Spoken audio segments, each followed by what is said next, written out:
Okay, good afternoon and welcome to everybody who has joined us today for this discussion and also to all of you who have joined us on Facebook Live. We appreciate you taking the time out of your day to join us for this important discussion. Today, we're fortunate to be joined by two great Lieutenant Governors, Jacqueline Coleman from Kentucky and Lieutenant Governor Kate Marshall from Nevada, as well as Mike Petrelli, President of the Fordham Institute, to lead this discussion. Thank you to everybody for joining us. Before we get started, a few quick logistical notes. Everybody who is signed on will be muted throughout without video, but we do want you to be a part of the conversation. There are two ways to do that. Use the Q&A feature at the bottom of your screen to ask questions. And for those of you on Facebook Live or joining us on Zoom, please use the hashtag LTGovConvo to tweet out your questions, and we'll try to get as many answered throughout this discussion as we can. Next, I'd like to welcome the Hunt Institute's President and CEO, Dr. Javed Siddiqui, to open up the webinar. Over to you, Javed. Thanks, Patrick, and thanks everyone for joining us today. Special thanks to Lieutenant Governor Coleman and Lieutenant Governor Marshall for taking time out of your schedules to share your insights. I know how busy you are during this time, and we appreciate you taking the opportunity to be with us, especially now as states are working hard to support schools and districts as they reopen in person, virtually, or in some hybrid capacity. The Institute has been fortunate enough to build relationships with a number of state leaders over the years through our Hunt Cain Leadership Fellows program, through work with governor's offices and work like this. We've had a chance to see how what critical role lieutenant governors play across many sectors: education, economy, justice, health, and what an important impact they have and you all are having on health and well-being and education of children. So we thank you very much for taking time to share your perspectives. Excited to welcome our friend and special guest moderator to guide our conversation today. Mike Petrelli is the president of the Thomas B. Fordham Institute.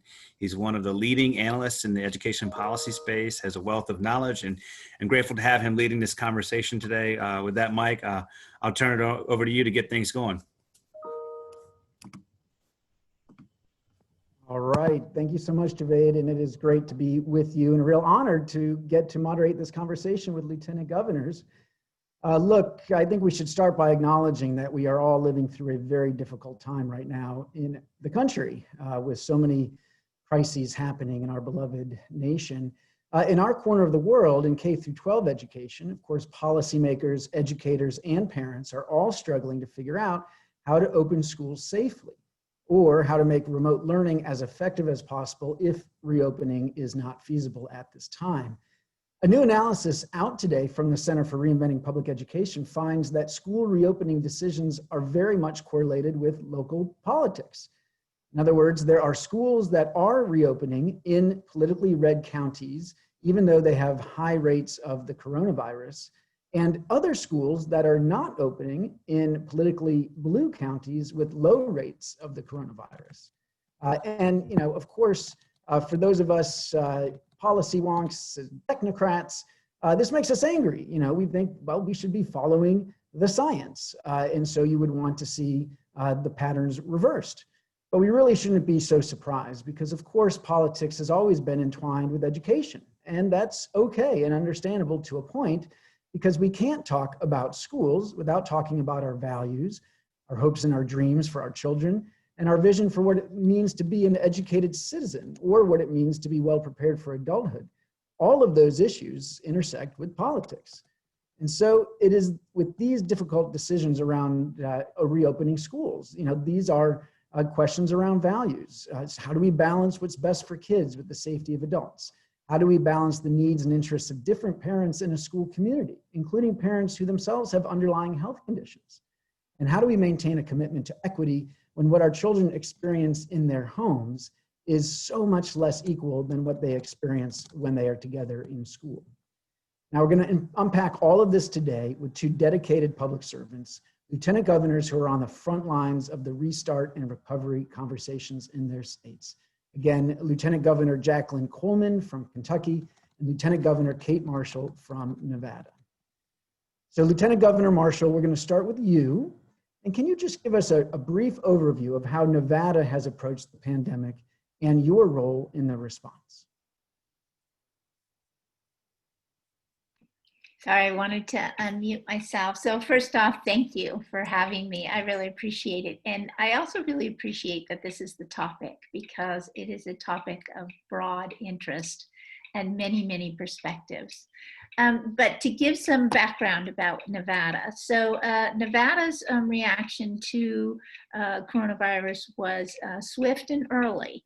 We were one of the first states to fully close. And you can imagine when you are a state that is really dependent on a tourism economy, that making that decision was huge. And I mean, imagine going down Las Vegas Strip and no one's there. It's unbelievable the impact that it has had on us economically. But our governor decided that we needed to follow the science and we need to put public health first. He immediately, very soon, activated the National Guard because they're so good at logistics, right? So how do you test people? How do you get PPE out? How do you make sure that things are moving? So he activated the National Guard. We began, I think many states began looking at phases, right? And moving between phases, because started to open and then was like, oh no, that's not working. And now have kind of moved more towards enforcement. So in the two major counties, Washoe and Clark, bars that do not serve food, right? So are closed. But other than that, it's really focused on enforcement. So you can be open, but if you've decided that you're not wearing masks or you're letting people in who are not wearing masks, right? Then the Gaming Control Board will come down and fine you, or OSHA will fine you, or you're gonna see an impact. We have two things. Our restaurants are able to open at 50% capacity. And you should know that 50% capacity doesn't mean 50% profits, because a restaurant is normally not at 100% capacity, right? So they could actually be closer or higher in their profit margins, although we're seeing that you can build it, but they may not come, right? People may just be like, can I have outside seating, or I don't want to go at all. The other thing is we just launched an app which allows people to use Bluetooth to know so that if you contact COVID, they can immediately send out information and people can see if you were near that person. Obviously that app, it doesn't collect personal information. You have to use Bluetooth, so it's not storing your data, but obviously that app is only as good as the number of people that sign on. But it will allow us, so for example, when our legislature goes into session, to be able to function and to see if there is COVID, where it's going. Lieutenant Governor Marshall, can you just tell us real briefly what your role has been? I assume you've been in the middle of all of these. Oh, yeah, you know, I'm so caught up, right? Okay, so we've been doing two things. One, we've been helping small businesses. So my philosophy in my office is any phone call we answer. I don't care how many come. I don't care where it is or what it is or how upset the person is, we answer.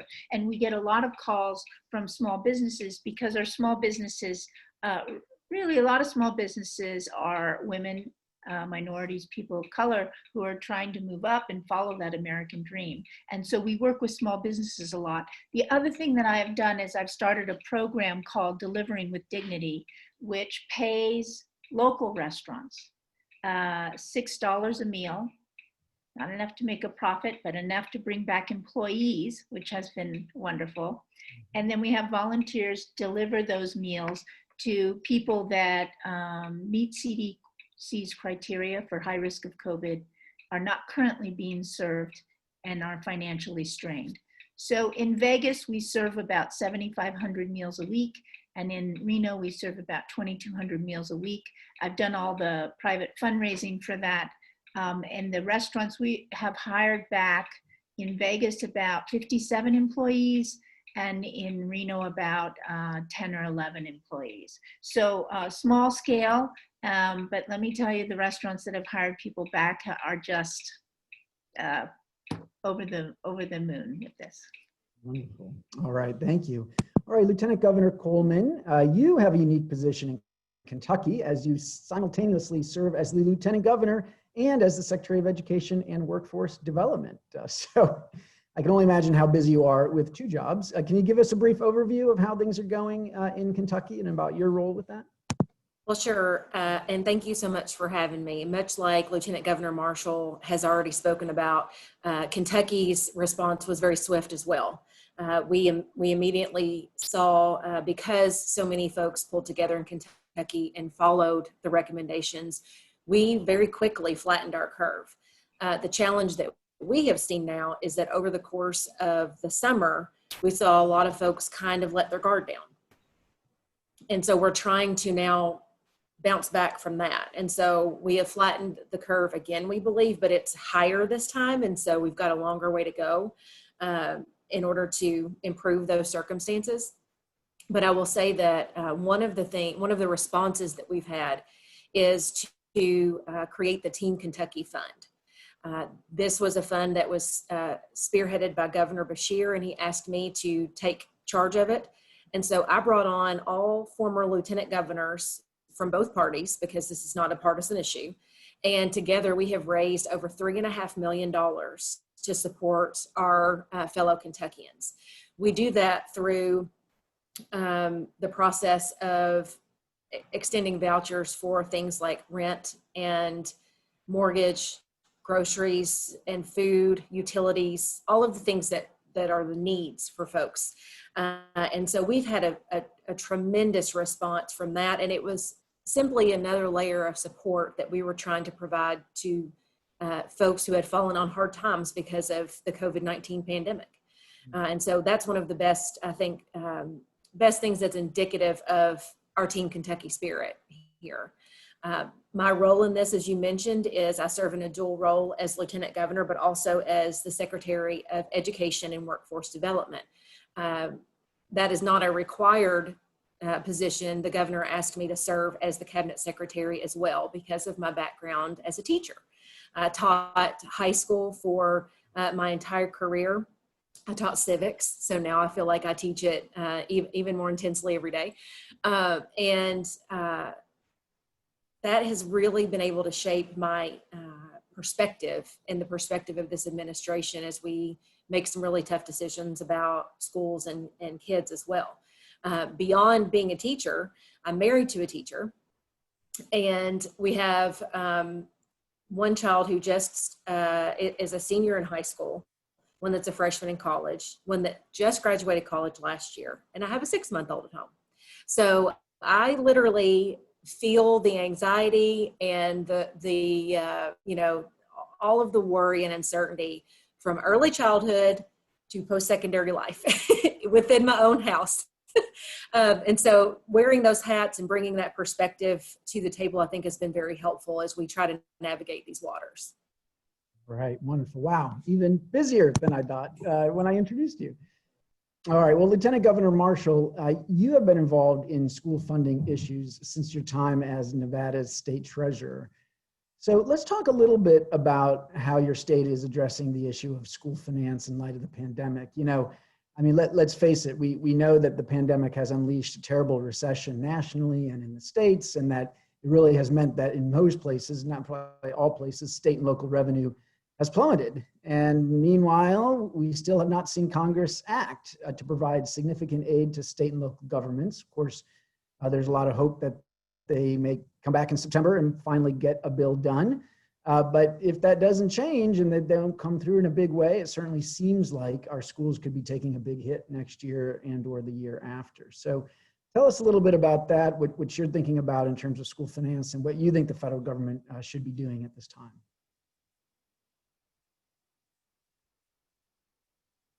Yes, I appreciate the question. I want to focus on a particular area because it is so indicative of what's happening in our schools. I think that when people think about, we've realized that when people think about school, they may be thinking about academics, they may be thinking about childcare, they may be thinking about social environment and what children get from interacting in a social environment, because schools really have been done all three of those things And now we're finding that with having to move online or some hybrid, that different people think of schools in different ways.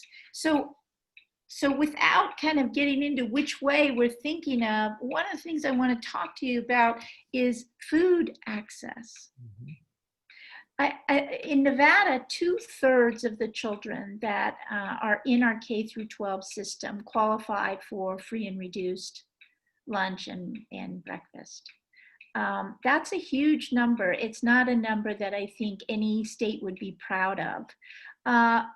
Before the pandemic, some of the things that we were doing is we had a program called the Community Eligibility Provision Program, which would allow whole counties to just provide free and reduced lunch and free breakfast to every single child in that school. In Clark County, I think in Washoe, they did like they did 39 schools, and in Clark County, they did also a large number of schools, but they couldn't do every school because of their population. Well, when the pandemic came and we shut down, remember we shut down in March, right? So school was still on. Now the question becomes, where are those children getting food? And you might think to yourself, well, wait a minute, I was asking you about education funding, but if our children are hungry, you're not going to get to education in whatever form you provide that. So access to food, we realized that our schools were these delivery models, and now what do we do? The food bank in Las Vegas during a school year will provide 18,000 meals a day to school kids. They are now down to 3,000 a day. And there's two pieces to that. One, again, how do the children get to that? If mom is an essential worker, right, but she doesn't make a lot of money, and the children are at home, who's getting those meals? Where's the transportation to those meals? So one of the things that we're doing and that we are trying to fund, going back to the funding, is for school buses to deliver meals in a community. But now that school started up again, then they're saying, well, under the federal plan, you have to show identification that that child's in school. And I've actually gone to these distribution sites where they're delivering food at schools or at where the school bus is. And people come with their whole family. So you're going to say, oh, that child's going to get a lunch and a breakfast, and you guys aren't. So one of the things we want to ask the federal government to do is there's a program. I want to make sure I got the name of the program. There's a program that they have, the free meal site program, and we're asking for that to be extended. So that under that program, the school district can give meals to all children who are 0 to 18. They can give meals to all children. And Clark County has asked for a waiver of that. The other thing that we've asked for is that the coronavirus food assistance program, which provides about 1.2 million pounds of food, I think, a week to the food pantries, that continue, because that's scheduled to stop. So getting school buses to deliver meals to kids, right? And filling in the gaps, because we have Clark County, all kids are online, which I want to get to in a minute if we have time, or maybe the next question, but that's another one. In Washoe County, where Reno is, it's half and half. So you're online, you're in school, you're online, you're in school. And then in some of the rural communities, everyone's in school. So we have different types of programs, but what we need to be able to do is to make sure at the beginning, before you try to learn, you have to be fed. Thank you for that. Lieutenant Governor Coleman, any thoughts on that, either the food insecurity issue or on federal funding in school finance? You would think we would have this by now, that we knew to unmute, right? I mean, goodness gracious, we've been doing this since March. Apologize for that. But like Lieutenant Governor Marshall just said, that this is one of the huge concerns is the students who are at home, who are not in school, that need services like this. And so I have to give a lot of credit to Kentucky Public Schools because they continued this work. And from the time that our schools closed on March 6th through the summer, our schools have continued to deliver over 39 million meals to students. We have, as Lieutenant Governor Marshall said, tried to figure out the challenges with buses and to be able to transport these meals to kids who can't make it to the school to pick them up.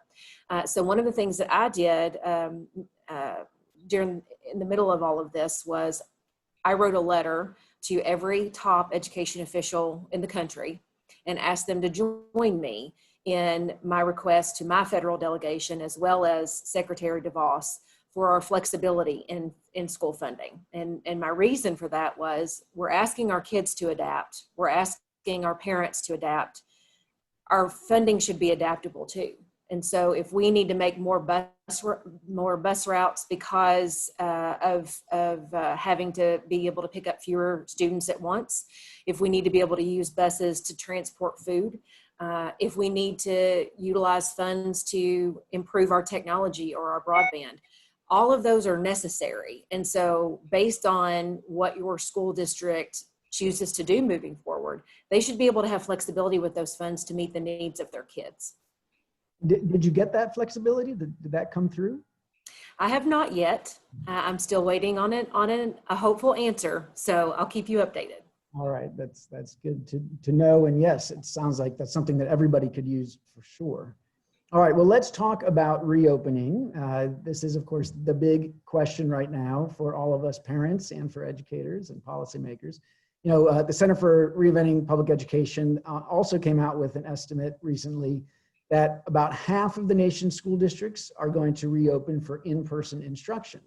However, because that does not include most of the large districts, especially the large urban districts, it still means that a majority of the nation's school children are going to be starting the year remotely. That is certainly what's happening with my kids. My 10-year-old is about to have his orientation upstairs right now with his fourth grade teacher. So let's talk a little bit about the role of states and districts as they've gone through this process of trying to make these decisions, including the guidance that they're providing to the folks at the local level and trying to foster buy-in from various stakeholders. Such a difficult challenge right now. So let's start with you, Lieutenant Governor Coleman. Early on in the crisis, I understand that Governor Beshear established the Education Continuation Task Force to guide Kentucky's system through this crisis. Can you tell us a little bit about how that worked and what you did to try to engage stakeholders as you dealt with this incredibly challenging situation? Yes, so our Department of Education created a Education Continuation Task Force back in the spring. And ultimately, its original goal was to help transition to digital learning through the end of the spring and how we could help schools to navigate those waters. And it's a pretty large task force. I actually invited a few legislators to join us who are on education committees in both of the chambers. But we had teachers, superintendents, school board members all represented up and down the line, and I probably left a few out, but we tried to include every perspective that we could. And then slowly, our task has kind of turned towards, okay, now how are we going to help schools reopen and what challenges are out there? And so together we created what we refer to as our Healthy at School document and created some safety requirements, but also some best practices to go above and beyond. And that is what our commissioner refers to as our flagship document. And it's where we ground everything else to be done in schools. And so that was the initial guidance that we provided.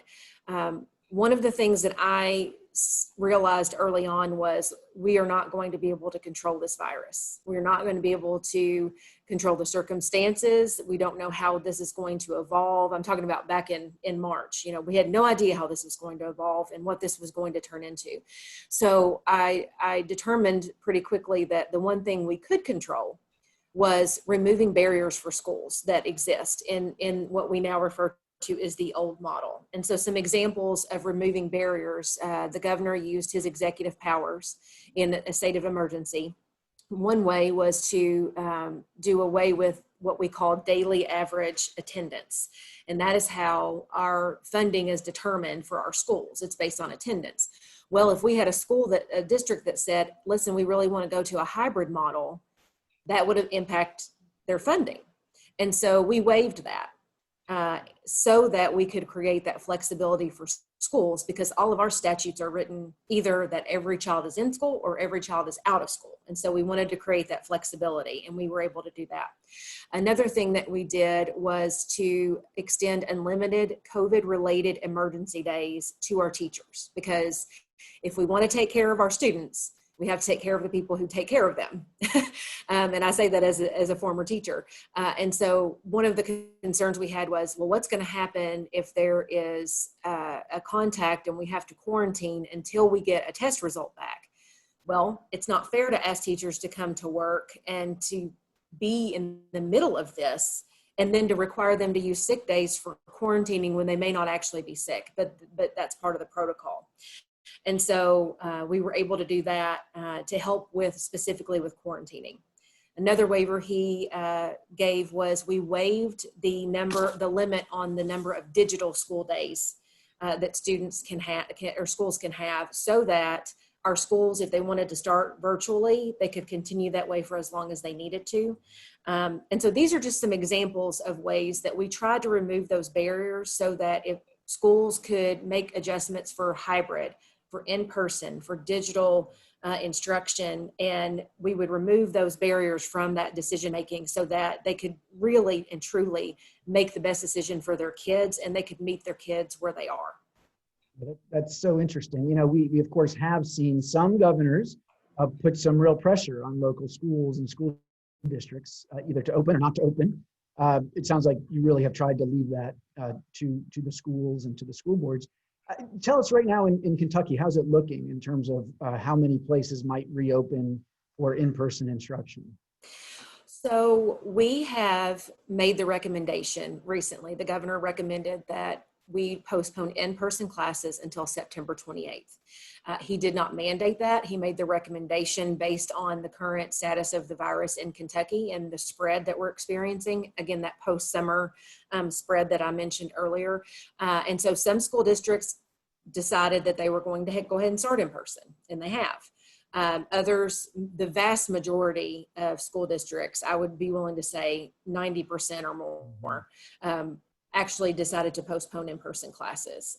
There are not many at all that have chosen to go back to full in-person. Most of them are either some sort of a hybrid version or fully digital. Very, very, very few of them are going back full in-person 5 days a week right now. I am so curious with all these hats that you wear, Lieutenant Governor Coleman. You know, the debate this summer was about, okay, you know, the pediatricians are saying that we really need kids in school. I think all of us understand that and agree with that. But of course, as the virus seemed to, you know, we were all hoping that by now the virus would have been tamped down, and that didn't happen. And so then you worry about kids getting sick, but also, of course, adults who are likely to get even sicker or carrying it home to family members with underlying conditions. So there's all of that. There's the economic ramifications of having parents have to stay home to watch their kids. So I mean, how did you play, you know, I'm just curious, like how did you see those conflicting values play out? How did you see the various stakeholders and at the leadership level, how do you try to balance all of that? How do you balance it as both a mom and a teacher, right? How do you think about it? Yeah, so all those hats, they can complicate things, but they can also provide some clarity and the belief that, you know, most Kentuckians know that I have kids from, you know, age 6 months old to a college graduate. And so I feel those same uncertainties and anxieties that they have. And so I try to use that lens, but also use the lens here at the 30,000 foot view. But I will have to tell you that I totally commend our governor. Governor Beshear has been one of the national leaders in the response to coronavirus at the state level. And that is because he is willing to make the tough decisions because they are always based on the medical data and the advice that we are getting from the medical experts out there. I am no medical expert. I know no more about the coronavirus than any other virus, of course, as a layman here. And so we lean on our medical community and those experts for every recommendations on every decision. And ultimately, popular or not, we don't make political decisions. We make medical decisions at this point. And so I honestly think that has guided every single decision that we've made, and it's tough, but it's always been the right decision because it is with the right end goal in mind, which is health and safety of Kentucky families. Great, thank you. Lieutenant Governor Marshall, anything to add? I mean, you mentioned some of this already. That sounds like Clark County, which is where Las Vegas is, and it's a huge percentage of the state's population and kids, is going full-time virtual to start.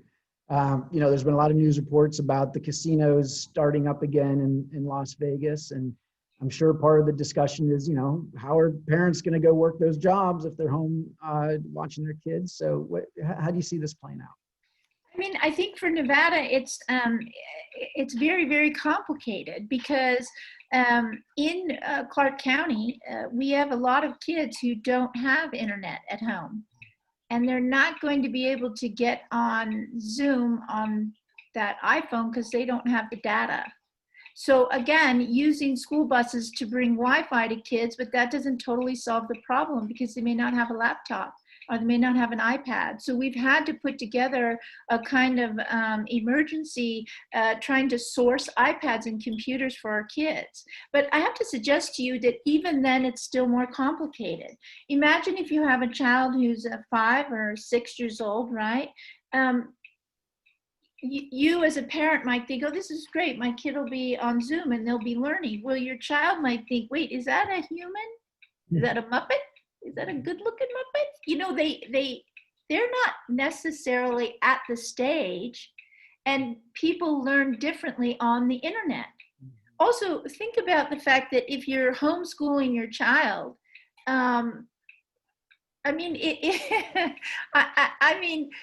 wouldn't need teachers if it was so easy, right? But it's not easy. That's why we have teachers.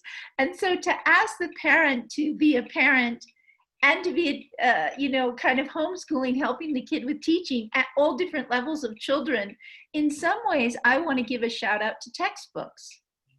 Because textbooks have instructions and they also have different things happening on the pages that children can interact with.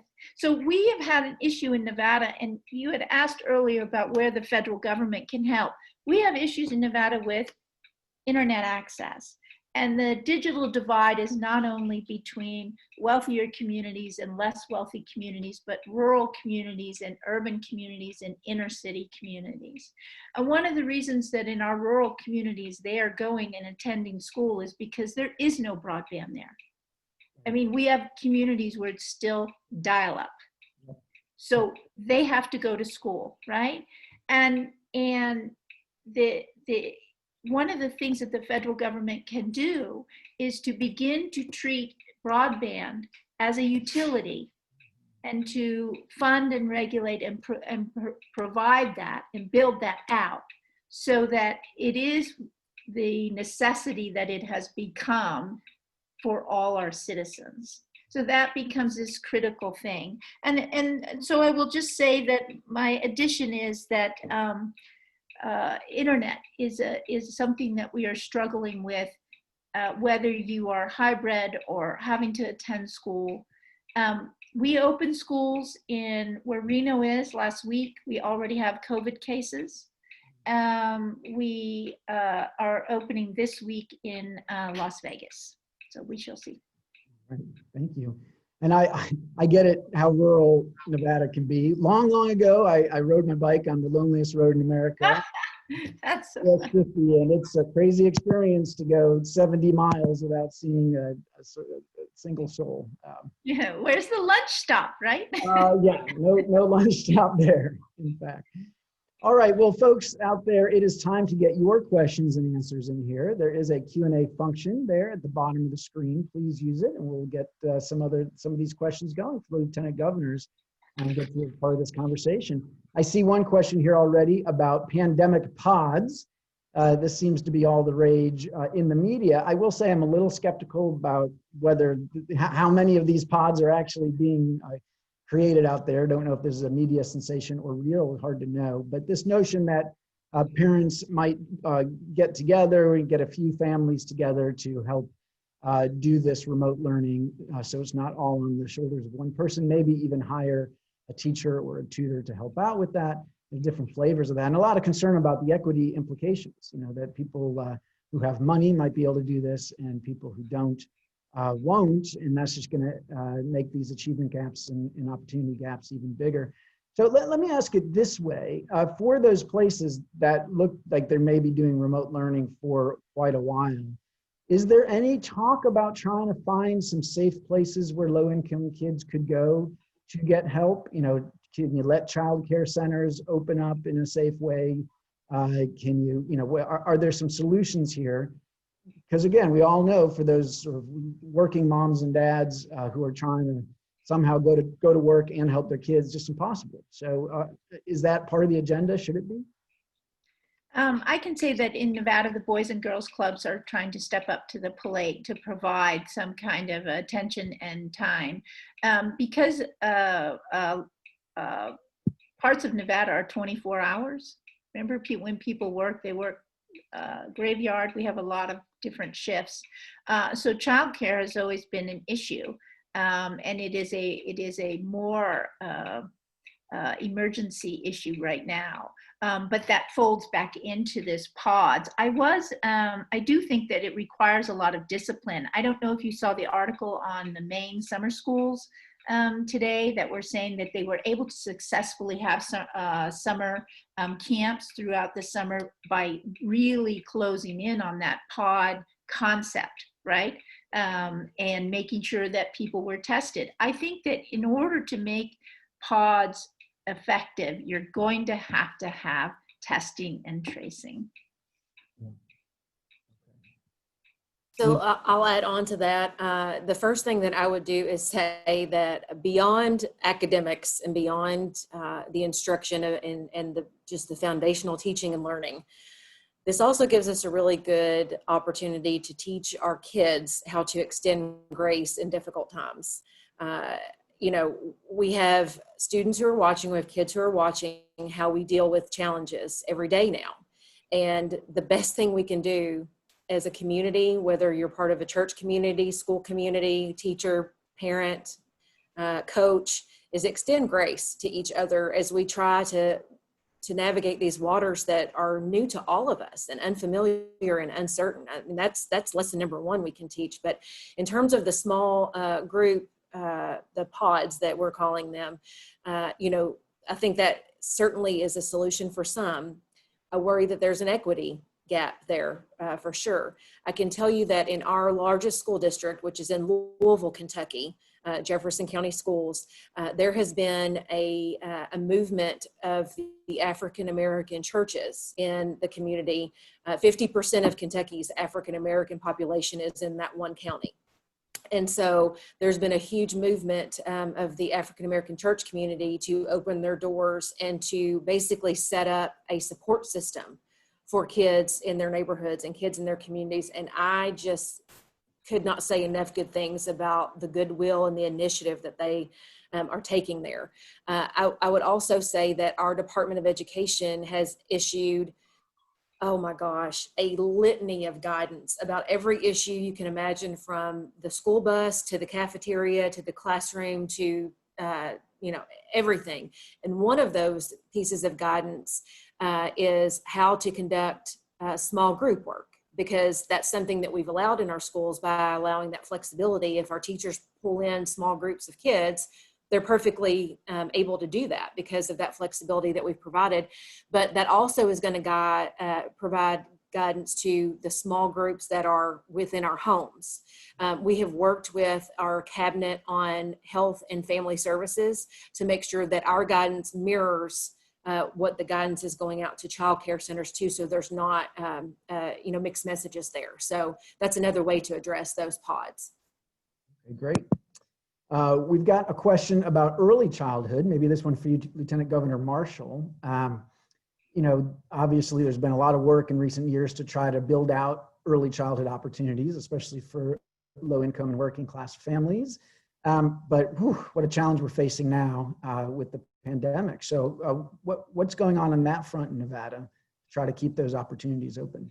Yeah, I mean, that's the same issue that we're really talking about, because online learning is not the same thing for a child at that age. And when you talk about what is school, right? Is it academic? Is it childcare? Is it social environment? When you're doing learning for a younger child, that social environment becomes very, very critical. So how do you do that? And I want to echo what Lieutenant Governor Coleman was saying, because the role of our African American churches is absolutely amazing and phenomenal in this regard, of being able to get young children together in a safe environment, right? But again, we will have that issue of what happens when the coronavirus, one child gets the coronavirus. And so really what I want to say is that this is an evolving answer. Like, you know, our answers that we had in March are not the answers we have today, and they will be different again. And as frustrating as that is, especially for parents, that's the best we can do, is to continue to try to learn and then be flexible to answer these issues, especially with young children. I actually have an employee, one of my employees has 3 children, and her youngest is 5. And she said to me, I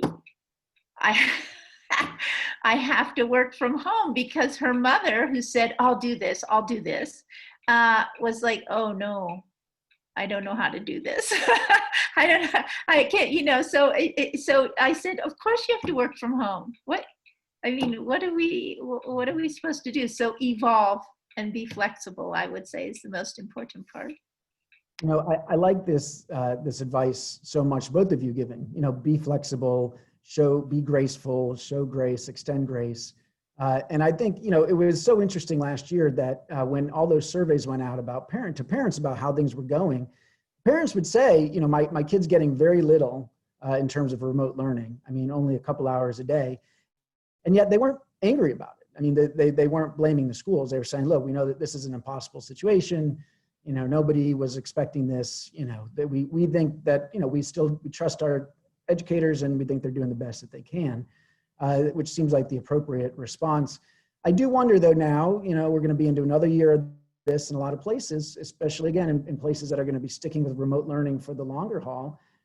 Parents might, speaking as a dad, I'll say, patience is going to start to run out, right? If it's still only an hour or 2 a day, you know, we're worried about our kids falling behind and about them just not getting a lot. So how do we again balance that? How do we make sure that our school systems extend grace, but also, you know, hold them accountable for doing the best they can and actually make sure they are providing instruction?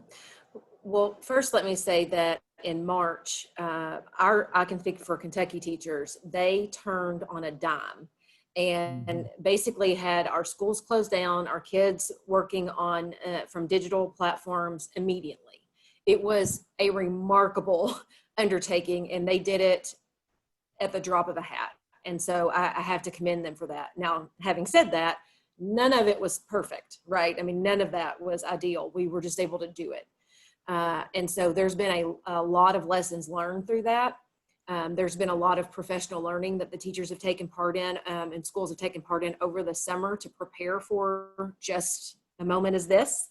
And so I would say that just to begin on the instructional side of this, I think we'll see some better circumstances for sure. Not perfect, because we all want to be with our students in the classroom, and that's where we know that the learning is most taken in. But what I would also say is that as parents, your communication with your child's teacher is as important as ever. Just to be able to touch base and to make sure everybody's on the same page. It might not even be, you know, a huge message or conversation. It's just a touch point, right? So parents are touch points for their students too. And that's a way that that the adults can work together to make sure that we're holding the students accountable and to the highest standard that we can as well. That's great. You know, and it is so critical to have that communication. We just this week came out with a big report on what some of the leading charter school networks around the country did last spring, when they just stepped up in an incredible way. And as we said, I'm sure many traditional public schools did as well. And one of the things that they did is, you know, they weren't just sort of sending emails out to parents in an anonymous way. They picked up the phone and they called people. So old-fashioned.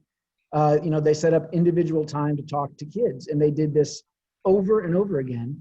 And they would ask families, "How are you doing? You know, do you have enough to eat? You know, what's what can we do to help? Are you having a hard time logging in? You know, how the kids doing?"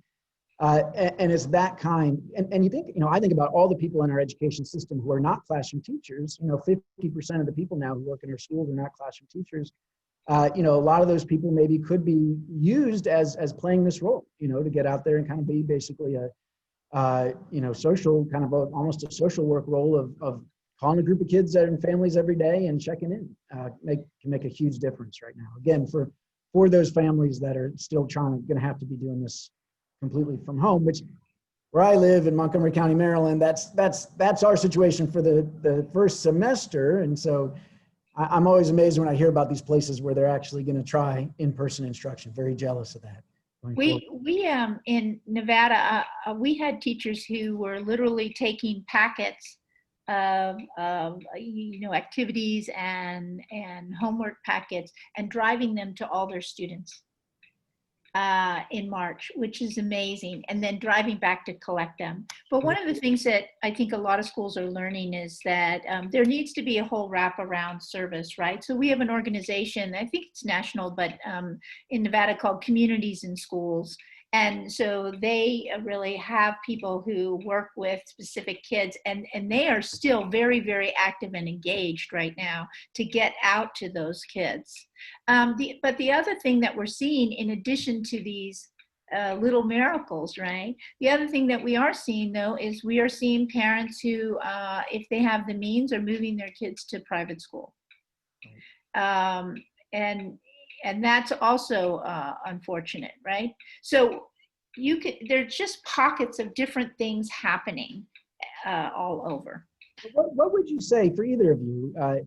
I guess I am curious, and I think that what you both said was right on the money, but if you're a parent out there and you feel you're worried that your child's not getting enough via this remote learning, it just doesn't say, what advice do you give them? I mean, is it call the local school board member? Is it, I mean, that maybe works in some small communities, it's a lot harder in Clark County. I mean, what do you tell the parents out there if they're worried about their kids not thriving? Our teachers are committed. So call the teacher. They care. They really care. They want these children, they're their children, and they want these children to learn. So call the teacher, because the teacher will know best for that age group, for that child. Okay, let's do this, that, or the other, right? And I would even add to that this is a great opportunity to teach our children to advocate for themselves too, right? And so, you know, if your child is frustrated, or if there's something that's not, you know, working well for them, depending on their age, you know, obviously I taught high school, that's a little different than elementary, but, you know, you talk with your student, your child, and you talk them through, what are you not getting? And so if you're not getting this, then what question should you ask your teacher? You know, teaching our kids to advocate for themselves is a really important skill too. If we can demonstrate what that looks like in a positive manner, like Lieutenant Governor Marshall said, that's a great example, but also empower them to speak up for themselves as well. Great, love it. All right, a couple of people asking about politics, back to something I mentioned at the top. Look, I mean, it's just awful that we're going through this during an election year. You know, the divisions seem to be just worse than ever. And this debate in many ways has been politicized about reopening or not. So what can we do? What have you found that's effective to kind of bring the temperature down? And as Lieutenant Governor Coleman said, really try to make these decisions based on the medical information and not on politics. Anything that you see that's working in your states or elsewhere that we can maybe encourage in the rest of the country? I'm going to go back to what, I mentioned those three areas. And I think that when you're talking to people who have different political views on this issue, I think we'd like to think it was a health issue. It was an issue for science. But like you said, it's become politicized. So when you're talking about that, I think you need to bring it down to the individual level. You have a parent, you have a child, you have a teacher, and you need to start talking about it in those terms as opposed to these larger contexts. Because when you talk about it in those terms, it becomes a personal story. You're listening to that person, they're listening to you. And I think what happens when you add in the politics is people are talking, but they're not listening. And if we're going to get our children educated, we have to focus on the listening part to get to answers.